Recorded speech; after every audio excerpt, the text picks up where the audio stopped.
Hello friends. My name is Arisa. Welcome back my channel.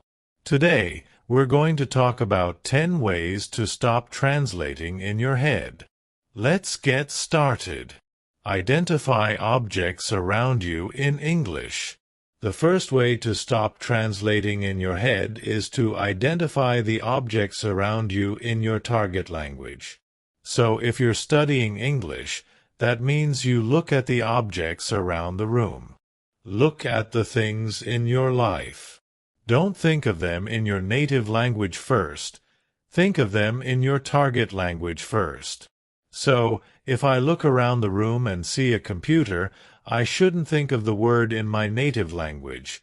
I should think of it in my target language. Start with the items and situations in your everyday life. If I say computer in English, maybe I should say computer in Japanese. For water in English, I should say omizu in Japanese.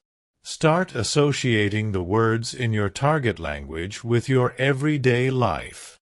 So, if you're studying English, that means getting familiar with the things in your everyday life in English. Repeat phrases you hear native speakers use. Tip number 2 is to repeat the phrases that you hear native speakers use. If you're watching this channel, for example, or you're watching a TV show or a movie, listen to the way that native speakers construct their phrases. If you hear a phrase you've never heard before, or you hear an interesting combination of words, try to repeat them yourself. Don't just listen. Try to say them yourself. If you're in a public space and it's difficult for you to do that, practice in a place where you feel more comfortable. Maybe if you have some private space to practice, just repeat them. Get your mouth used to saying the words the way that the native speakers do. If you never actually say the words, if you're only listening and not actually producing the language, it's hard to practice and improve your pronunciation. So, when you listen to native speakers, try to repeat after them. For example, if you're studying English, you can try to repeat after this video. Repeat after the things I'm saying. Maybe I'm using an expression or a certain series of vocabulary words together the way a native speaker would. It's a good idea to try to practice the ways that native speakers put their words together. Try to repeat after native speakers, especially when you're looking at media. You can do this when you're reading books too. Try to read out loud interesting lines of books that you find, or something that maybe is difficult for you. Very nice practice tip. Make a situation where you can't escape into your native language. Make a situation where you can't escape into your native language. Essentially, this means immersing yourself. Of course, going to that country or going to a place where you can speak only that language is very difficult for some of you. I totally understand. But if in your life you can create a situation in your library, in your room, in your house, somewhere for just an hour, or maybe a day, I don't know what your schedule is like. But if you can create a situation or an environment where you have no choice but to use that language and you cannot escape, meaning you cannot go back to using your native language as a crutch, you can't use the native language at all. It forces you to use the language that you're studying.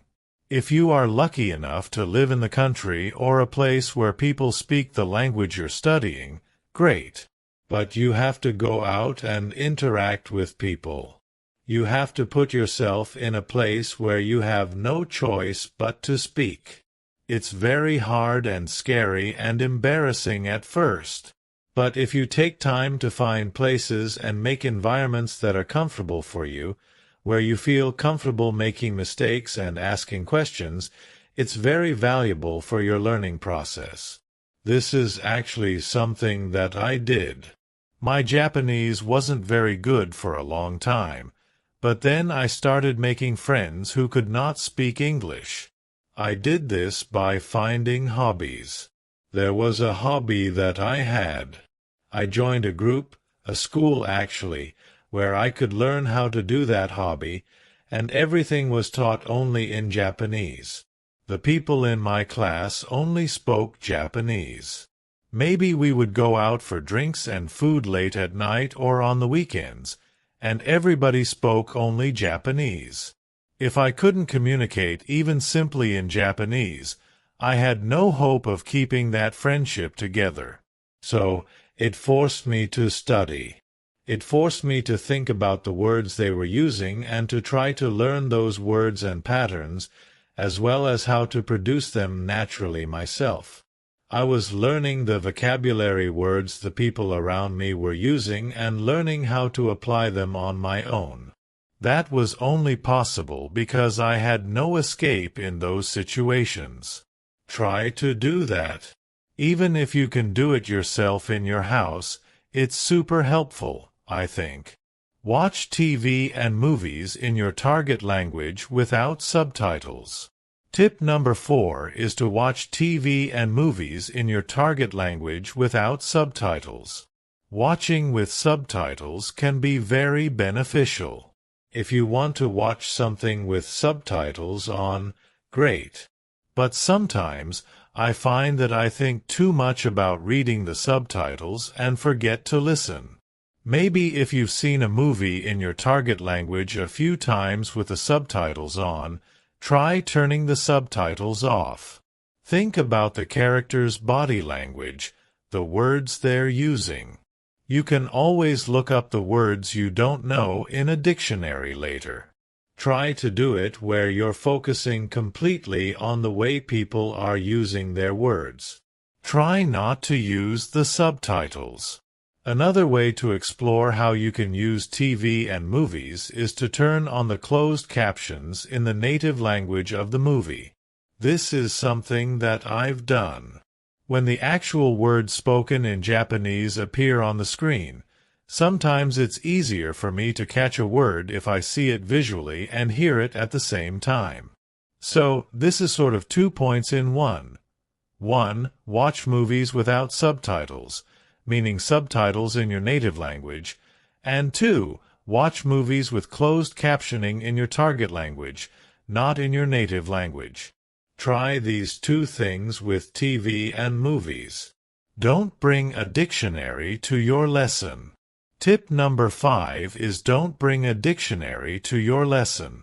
Electronic dictionaries are very convenient. It's important to use them. They're a great resource to have. However, one thing that really bothers me and that I think is detrimental and not helpful for students is when students are in a lesson and practicing conversation and they reach a point where they don't know the word they want to use. They know it in their native language but don't know how to say it in their target language. They pull out their dictionary and say to their practice partner, "Just a moment," and then look it up on their phone. It takes a few seconds. The flow of the conversation stops. Most people, like if you go to a bank and try to open a bank account, are you really going to pull out your dictionary and sit there and try to communicate? Just a moment, as you look up each word you don't know? No. Or if you do, that's not a real conversation. Instead, try using a different strategy. If you find a word you don't know in conversation, explain the word to your conversation partner. Maybe they know the word. If you're speaking with a native speaker, this is a chance for them to teach you a word. I find that when people take the time to teach me a word, I remember it much better than just looking it up in my dictionary. Try to resist using a dictionary in your conversation practice. It destroys the flow of a conversation. Instead, practice the skill of describing the vocabulary word you want to use and learn how to ask the meaning of a word. Use expressions like, "What's the word that means?" or "It's this thing that does." This is an opportunity for you to describe characteristics or find a different way. You have a lot of tools. Try not to use a dictionary in a conversation because it's not realistic. Train responses to common questions. Number 6 is to train responses to common questions. For example, a very common question in English is, "Hey, how are you?" You should know how to answer this question. Just have a default response, "Hey, how are you?" "I'm good." If it takes you a long time to answer the question, "Hey, how are you?" you need to practice, I think. That's a pretty good indicator. So, for example, sometimes I ask students a question like that. They haven't quite gotten the idea of how to respond just yet. They're not so quick at responding. I say, "Hey, how are you?" And they say, "Yes." And then they think and they go, I'm good." That's a very common question. So think about just a default response that you can spit out, that you can quickly say. If it's, "How was your weekend?" or "Hey, what's up?" or "What do you want to do for dinner tonight?" Think about, like, just a handful, meaning just a few responses to those questions and train them quickly. Just, "How are you?" "I'm good." "How are you?" "I'm okay." "How are you?" "Not bad." There's 3. So, it's just training responses to those questions. There's no reason to be surprised by a question like, "How are you?" That's a very common question. So for those common questions, train responses to that. We've got a bunch of videos, especially beginner-level videos, for some example responses you can do. So, don't get stuck with these little questions. Just train a few responses. Practice a few responses till they feel natural to you. It'll save you time, and it'll help the person asking the question, too, to move forward in the conversation. Yeah. Study with materials that don't provide a translation. The next tip is to study with materials that don't provide a translation. So, by this, I mean if you're using worksheets or some kind of textbook or whatever, and it has your target language, the language you're studying, and it has your native language next to it.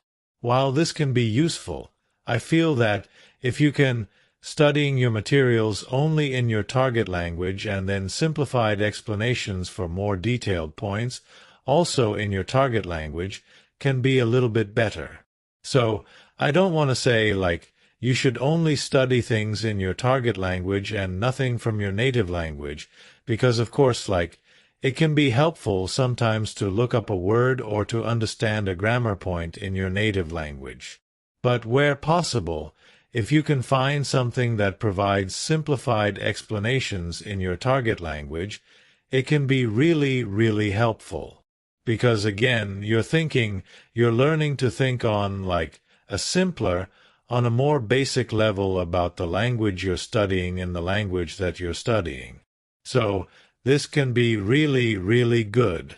So, finding some materials to use where there's no translation, maybe you can practice, of course, with books and with written materials, but also with like video materials as well. So, there are a variety of different ways that you can find materials in your target language, like in video and TV. So, some things to think about. There are the level of vocabulary words people are using in the media content you're watching, who the media content is intended for: children, young adults, the speed at which the speaker is talking. So, like, I have the ability to change the level of difficulty of videos based on the rate of speech, the vocabulary words that I use, and how many, like, idioms and things I use.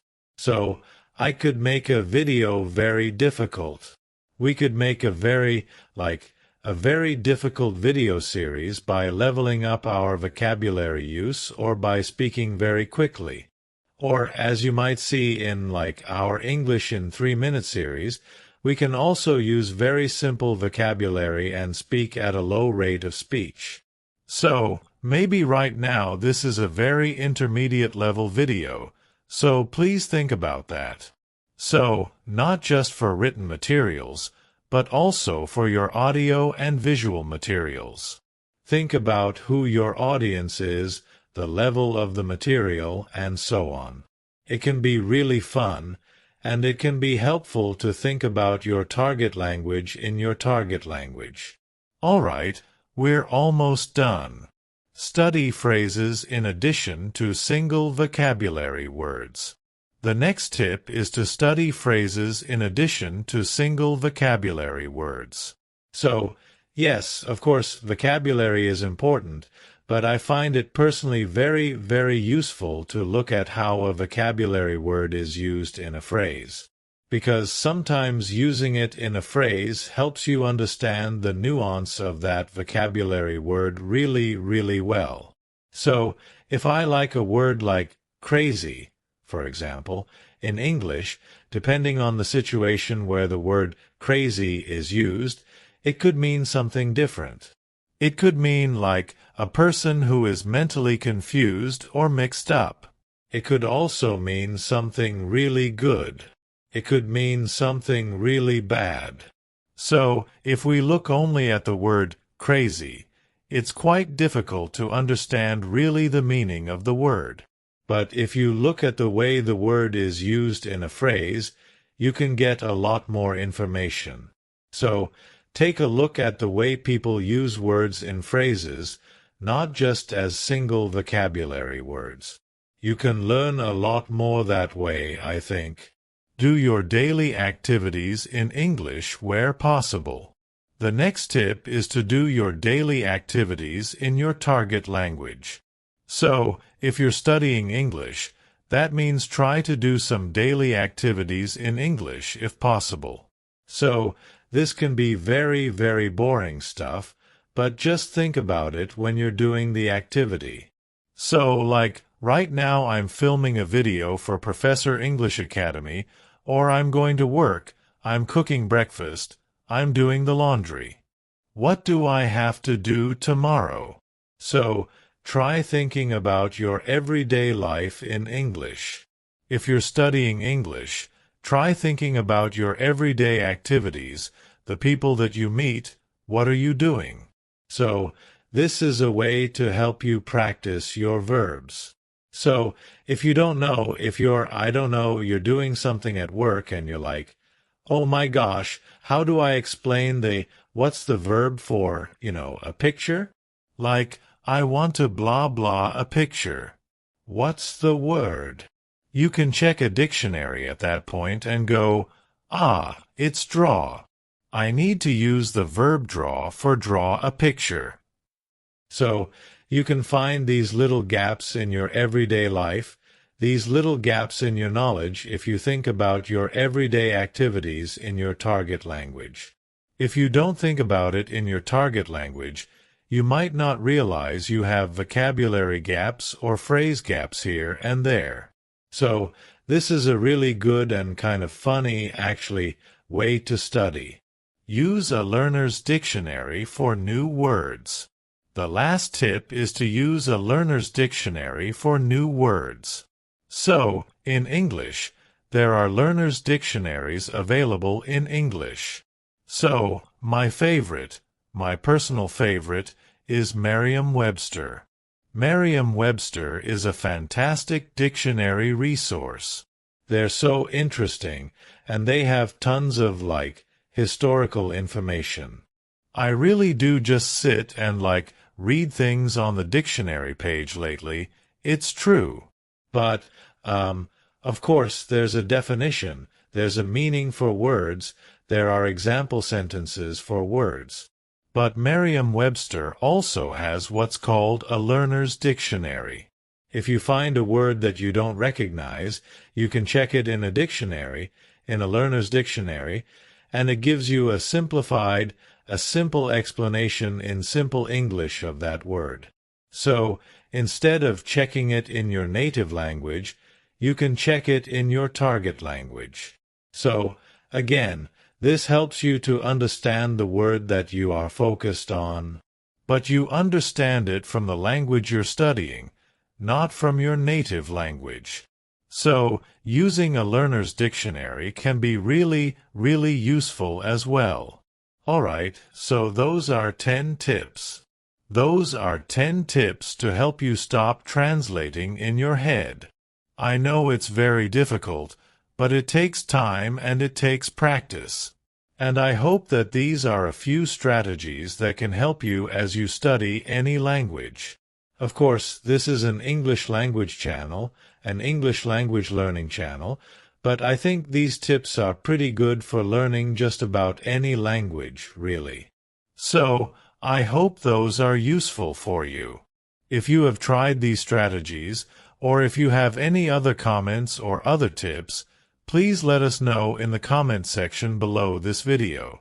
If you like this video, please make sure to hit the thumbs up, share this video, and subscribe to our channel too.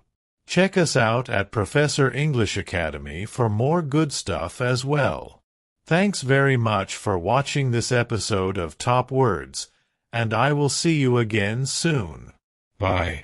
Hi everyone, I'm Martin, and welcome to today's lesson. Today's topic is 10 ways to say hello in English. Good morning. Good morning is the first thing you say to someone when you see them in the morning. Good morning, sir. Would you like a cup of coffee? Good morning. Could I please get some orange juice? Good morning. I'm still tired from the night before. Hello. Hello is the most common greeting you'll hear, that and hi. Hello is a polite, nice way to greet someone when you see them. Hello. Everyone says it. You cannot go wrong saying hello. Hello can be used at any time of the day, no matter whether it's morning or at night or at 4 a.m.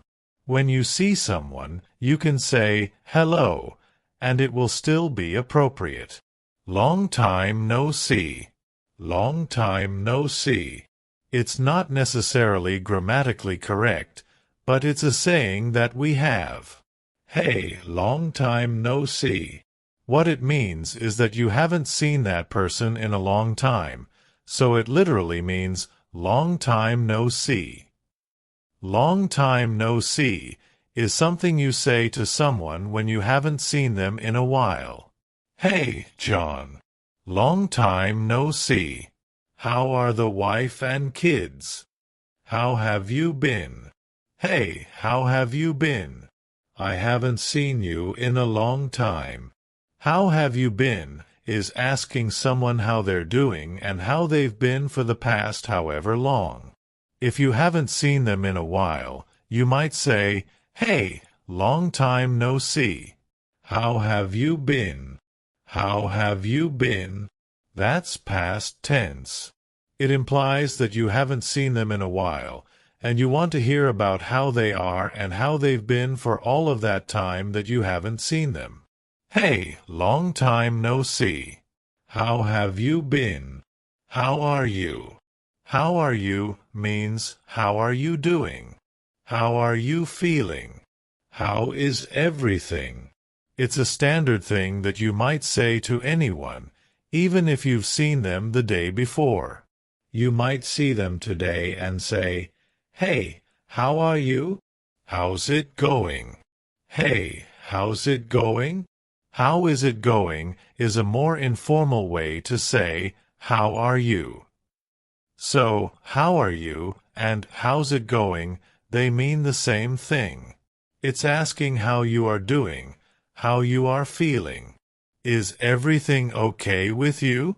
What's up? What's up is another way of saying, hey, how's it going? But this one is even more informal. So you might say this to friends. "Hey, what's up?" And they'll say, "Nothing, just living my life, you know, day in and day out." "Hey, what's up?" "Hey, what's up?" "Good afternoon." "Good afternoon." "How are you?" "Would you like some lunch?" Good afternoon is a polite way to greet someone in the afternoon.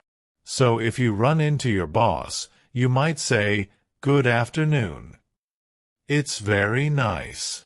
It's polite. Not a lot of people say it to their friends, but it's a polite way to greet someone. Good evening. Good evening is a nice way to greet someone in the evening time. You can only use this phrase in the evening because it's wishing someone a good evening. It's saying hello at a certain time of day. Good evening. Would you like some dinner? Good evening. Have you eaten yet? All of my examples involve food, it seems. It's nice to meet you. It's nice to meet you is something that's very common to say the first time that you meet someone. You might shake their hand and say, "Hi, it's nice to meet you. My name is Martin." It's telling that person that you are happy to be meeting them. It's a pleasure to meet them. "Hi, it's nice to meet you." That brings us to the end of this lesson. 10 ways to say hello. If you guys liked the video, please don't forget to give us a thumbs up and subscribe to our channel. If you have any questions or comments, leave them below, and don't forget to go to Professor English Academy for more English. Okay, everybody, shift information has been posted for the month. It looks like we'll visit 25 cities in 30 days. Do we normally visit 25 different cities in 1 month? Yes, sometimes we visit even more. Where's our first stop? Charlotte. Hey, I have friends in Charlotte. It would be nice to see them. Good evening. In-room dining. This is Alex. How may I be of service? Hello, I would like to order some food. Of course, ma'am. Just to confirm, this is Mrs. Martin in room 417? Yes, it is. Excellent. May I take your order? Yes, I would like a turkey sandwich on a Parmesan bagel. And what to drink? A Diet Coke. Will there be anything else? Yes, I would also like a wake-up call for 7. My major is education. How about you? I'm an English major. Cool. I like English. Oh, and what's Oksana's major? She's also an English major. That's nice. You can help each other study. Yep, in fact, I need to meet her now so we can study together. Okay, it was nice talking with you. You too. See you later. See ya. Good evening, ma'am. May I have your first and last names? Arisa West. Thank you, ma'am. I have found your reservation. Here's the registration information. Does everything look correct to you? Yes, it seems to be correct. Excellent. Now I will just need a photo ID for legal purposes. Will my passport do? That would be just fine, ma'am. Checkout is between noon and 2 o'clock. You may request an extension of up to 5 hours free of charge. What if I need more time? Then a late charge of 5% will be added to your bill. Hey, Rocky. Did you forget our study date at 10 this morning? I'm sorry, Sam. At 10, I was talking with my professor and couldn't get away. I'm sorry, I should have called. That's okay. So how did the meeting go with the professor? It went fine. He gave me an extension on my paper, and I can still take the midterm. How was your study group yesterday? Well, we were studying together during lunch when I noticed an old friend of mine from high school in the same cafe.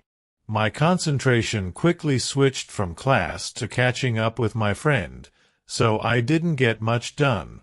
You've taken that class before, right? Yeah, last semester. I was always asking questions in that class because it was so difficult. Well, I was hoping that you could lend me a hand with my paper. I can't think of anything else to write. Sure, no problem. That is, if you can help me study for our history test. Sounds like a deal. Stay connected for remaining parts and also subscribe my channel. Thanks.